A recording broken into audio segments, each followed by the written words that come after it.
Before we begin, tell us in the comments, which city and country are you watching from and what time is it there? Also, don't forget to like, share, and subscribe, because this isn't just a story, it's a glimpse into a reality where Earth is feared for a reason. The room fell silent the moment she entered, not because of her height, she was small by galactic standards.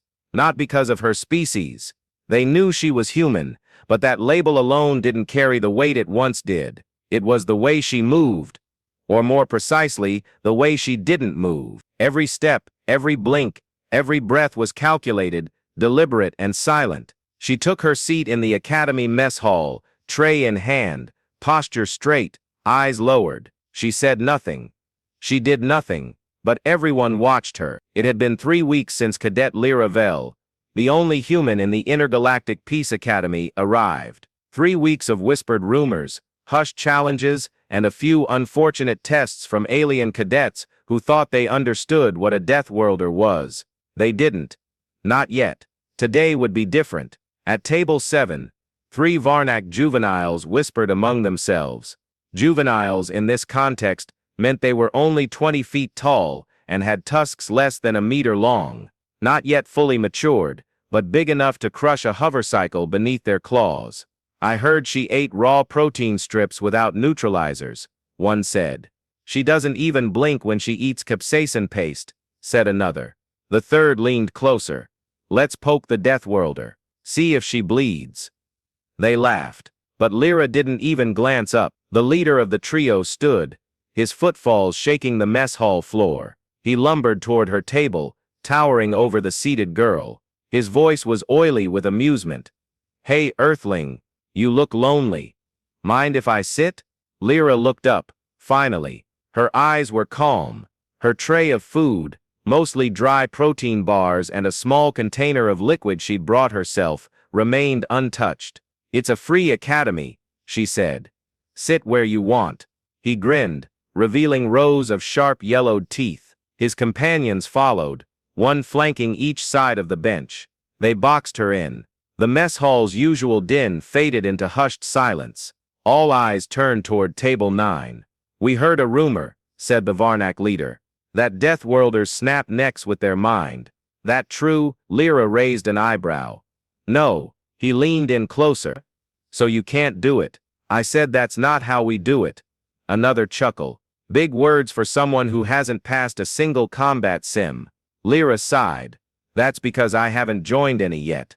Then maybe we start here. With that, the Varnak raised a clawed finger and tapped the back of her neck, a universal challenge sign in galactic combat culture. The mess hall collectively held its breath. Lyra didn't flinch. Instead, she calmly set down her fork, reached for a napkin, wiped her lips, and stood. The Varnak laughed. Going to run, human, she tilted her head. You tapped me. That means a duel, but you didn't say where. Confused murmurs echoed. So, Lyra stretched her neck slowly. I choose here. Then she moved. No one saw it. Not clearly. One moment she was standing. The next, the Varnak leader was not. He lay crumpled on the floor, clutching his chest, eyes wide in shock. The second tried to stand, but his knee bent the wrong way with a sickening pop. The third, he never even got up. She simply looked at him, and whatever he saw in her eyes made him faint on the spot. And Lyra, she sat back down, picked up her fork, resumed eating. The entire mess hall sat in stunned silence.